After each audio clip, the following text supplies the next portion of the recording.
Well, welcome to today's rant. And, we'll start with the weather. Awesome day here in the Carolinas. Little cool, but just beautiful. Yesterday, today we'll go right into sports and then the news.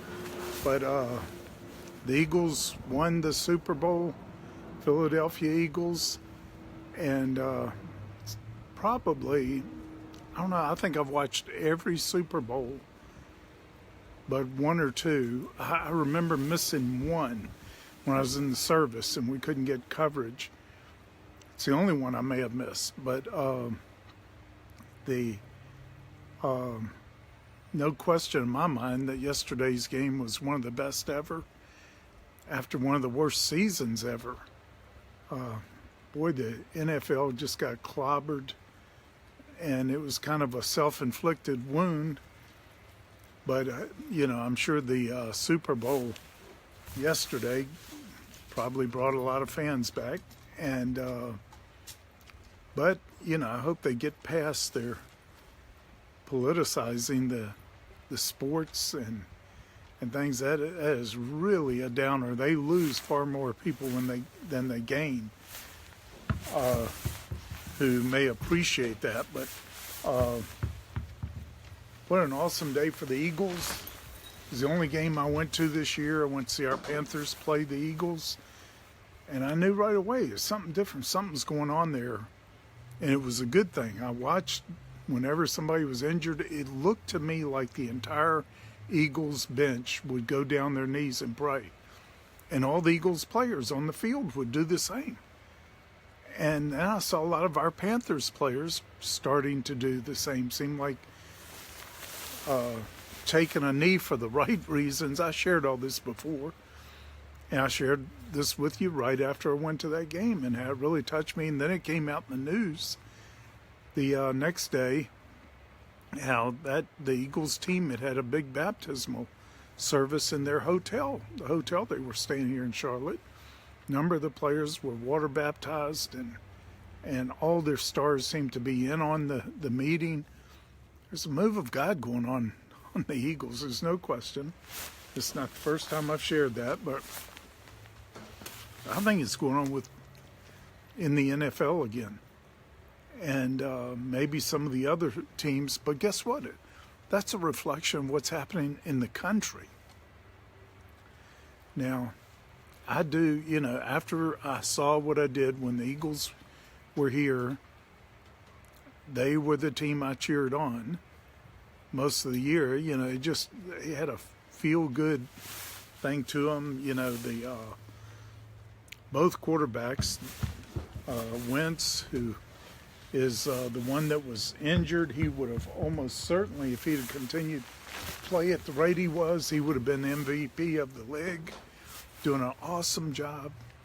Got injured, and the backup quarterback came in, didn't do too good during the regular season. Nobody thought to hit the playoffs. He played like maybe no quarterback ever has in the playoffs except for Tom Brady. So it made for a great game, incredible game. And I think it cemented Brady's standing as the GOAT. They call him the GOAT, the greatest of all time. I mean, he had passed for more yards than anyone had ever passed for in a playoff game before. Both teams racked up more yards of offense than not only had ever been achieved in a playoff game before, but in an NFL game before. I mean, it was absolutely thrilling game. And the defense was playing great. I don't think it was a defensive shutdown on either side. They seemed to me to be playing great, but both offenses were just making plays that you couldn't stop. It'd be really hard to stop. So anyway, both teams, I thought, played like champions, and it again is another one of those games where you thought, for the quality of play, the heart, the way the high level that they played on in such a big game. Either team could have won. It came down to the last play and should have.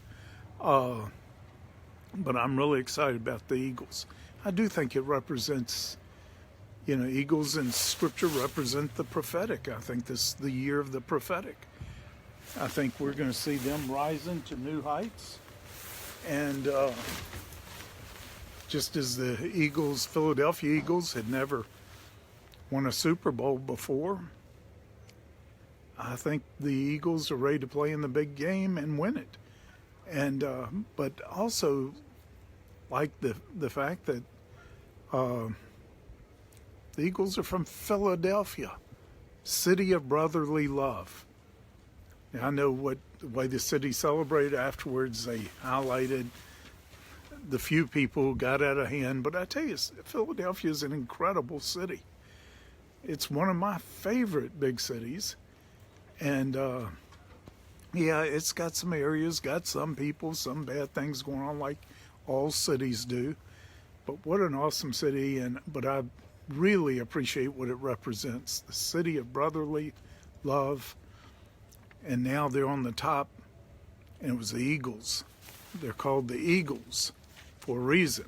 But I don't want to go into all that too much now. We have a advanced prophetic conference this week, or gathering, where it's called Seeing the Future. We're going to be talking about that and a lot of other things, but I think there's an anointing and a level of revelation coming to the prophetic right now that I can see real fast. It's going to a level I don't think we've experienced quite before, and we have experienced a lot. And it just keeps getting better, and I believe we'll continue to. I am excited about that. So, but anyway, a lot of people are also still, wondering, talking about the memos that have come out on the news. I just want to address them a little bit. These are most serious issues. And as I've said quite a bit over the last couple of weeks anyway, I think these are the tip of the iceberg. Some of the congressmen and those in the know started saying that same thing. You're going to see one after another, and I think it goes deeper and is more widespread.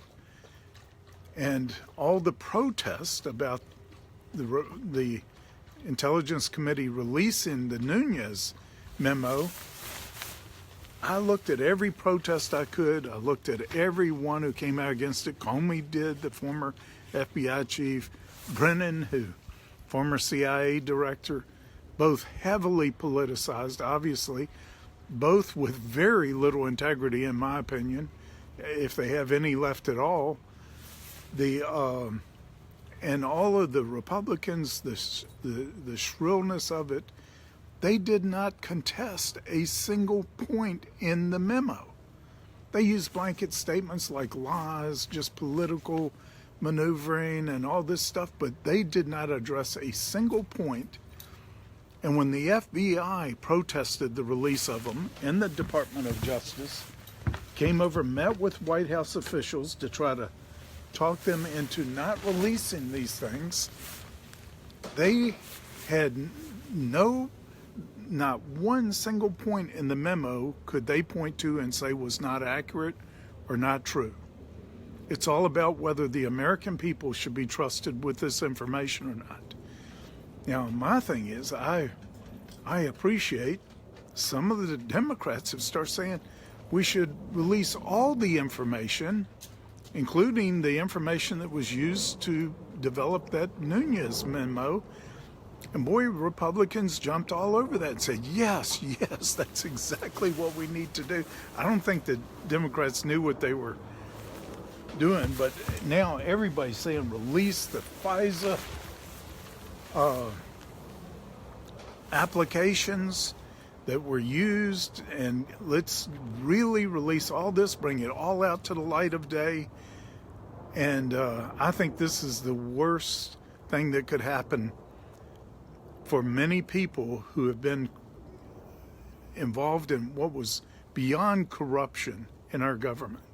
The perversion of our government on a level, the perversion of power, the abuse of power that I think is beyond anything, certainly in my lifetime, I believe potentially ever in our history, the most dangerous type of collusion and corruption absolutely proves what has been released already, that has been out there for everyone to see, absolutely proves Russian collusion with the Clinton campaign. Why isn't everybody talking about that? They're still talking about collusion with Trump, the Trump campaign. But why is this so serious?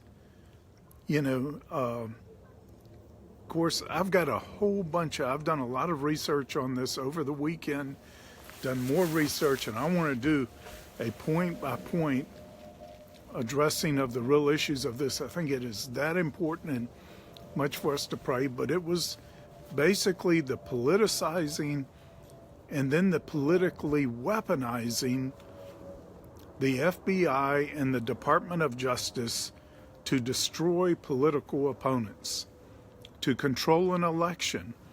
And if by some reason they weren't able to control the outcome of the election, to overturn the results of the election by having the duly elected, constitutionally elected President of the United States thrown out of office for completely, as far as any evidence so far, for completely false accusations, innuendo from the worst sources you could possibly imagine. Even James Comey called them really bad. Let me see if I can, in my notes here, find the words that he used to describe them. But basically, couldn't have been worse sources. We'll do that in my follow-up rant on it, which I want to do just on this and just on hitting the points of what the issues are here. But,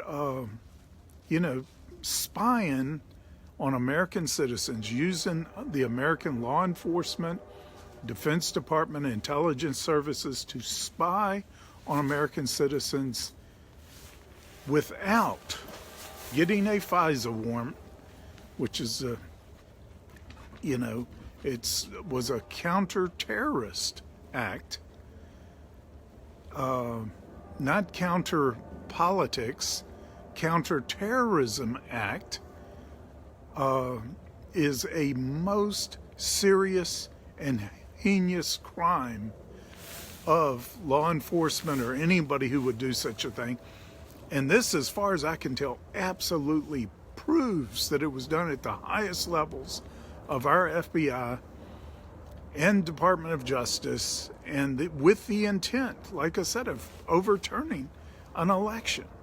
That is tantamount to a coup. They were going to remove who they didn't want in office and put in who they wanted there. That's a coup. That's treason. And at least one Republican congressman has been bold in saying that this is treason. There's nothing less than treason. And I think with if you know anything about deception, you studied deception, all which every Christian pastor should have for sure. Just the signs of deception, the signs of deceit and things like that. The way the other side is reacting to all of this points to they are really terrified of something being exposed that has not yet been exposed. The way it looks, I'm not saying it is this way, but I'm saying the way it looks is Rosenstein, the assistant attorney general, who was a Obama appointee and who seems to be very much involved in all of this, seems to be the only firewall left that some really corrupt operatives have that is protecting them from being indicted on some incredibly serious crimes like we haven't faced as a nation maybe before. That's the way it looks. And I can't understand how Rosenstein is still there. I can't understand how the Mueller investigation still goes on when it was obviously based on really false information and material and the whole premise. And then just think they've been at it this long, still haven't come up with any collusion, any evidence of collusion. And we have absolute evidence of collusion with the Clinton campaign and the Russians. So it looks like the whole thing was intended to be a ruse, a diversion to hide the corruption that's been going on inside of our FBI and DOJ. So why am I sharing this with you? We're obviously in a serious crisis in our country over this. Now, I think we're going to see everything come out in light of day. I think we're going to see justice done, everything exposed that needs to be exposed. I don't have much doubt about that. I think this is the Holy Spirit working and exposing things. But also, I received a 2.5-day experience in 1987. I wrote about in the book, The Harvest, put out different bulletins and all before that, the highlights. One of the things I saw that I've written about and spoken about often was there would be an extreme turning to the left in our country. And then we would turn back to the right. And the extremes of the turn to the left would cause so many people to overreact. We were going to be in danger of going too far to the right. And I think that is still the danger. We've got to pray for the utmost wisdom. Now, the danger is it is seriously dangerous for us not to make that turn away from the direction, the trajectory we had been turned into recently, and that we are turning back to the right now. And the way I saw it in the vision, I didn't see us ever turning back to the left. Now, that vision was limited in time. I don't know what happened after the end of the time that was included in that vision, but I never saw the country turning back to the left. It's like the things that were done on the left, by the left, were so horrendous, the whole country just wasn't going to go back there again. And that was a good thing. The bad thing was potential to overreact, go too far to the right. That is possible. Listen, we need a right wing and a left wing to fly. We can't fly with two right wings. No bird could. No plane could. And now I think there are extremes on both sides. Some have gone way out to the extreme on both sides. And those extremes are really dangerous. The extremes on both sides. Now, I get called a radical, extreme, conservative. I get called everything. But I really think I'm somewhere near the middle. Put on a scale of extreme left being a 1, extreme right being a 10, I think I'm a 6. Maybe a 6.5, but somewhere in there. Center right. And every study I've seen, that's pretty much where the whole country is. If you balance it all, we would come out somewhere around a 6, and I think I'm there. Why do I think I'm there? Because I can look to my left and I see people just about as far out as those on the right. So I think I've got to be somewhere in the middle. I'm just saying. But, I think we're coming into our destiny. We're coming into our purpose as a nation. America does have a purpose. I think a serious, high-level purpose in helping to prepare the way for the Lord in the final harvest, in the fulfilling of the Great Commission. I think extreme or I should say greater prosperity than we've ever known is coming to our country in the future, not the past. Now, I've been saying this for many years, just not saying it very much, but I've been saying it because I saw it. It's not just so we can raise our standard of living. It's so we can raise our standard of giving and accomplish the things the Lord has called us to accomplish as a nation.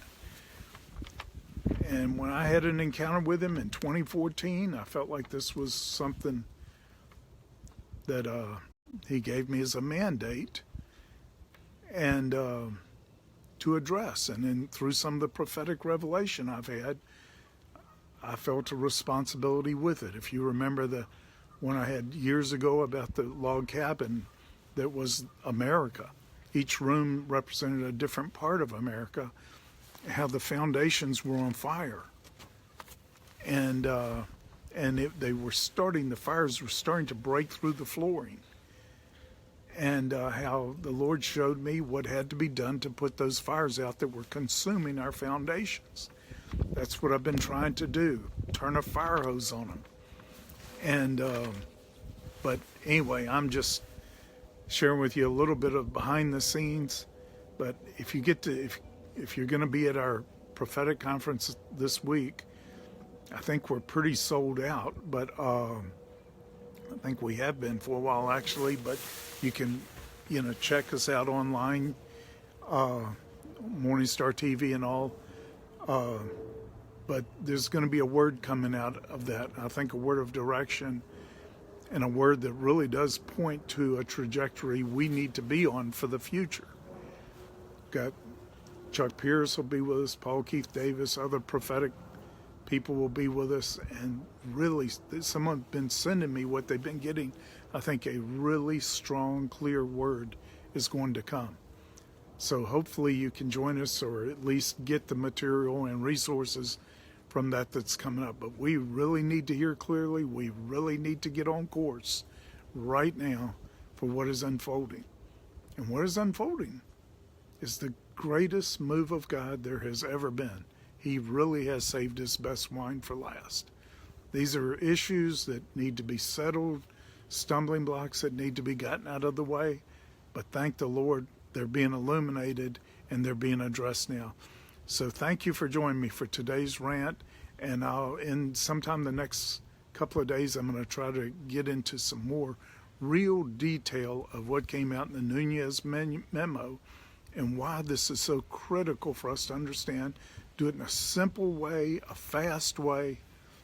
One of our goals is to take, when we have thousands of hours sometimes to investigate and research things, break it down and give it to you in an hour or less, or, really condense it, because most don't have the kind of time to research these things. But that's what we'll be doing, and I think there's more to come, more memos to come, a whole lot more to come out in these things. Don't be disturbed by them.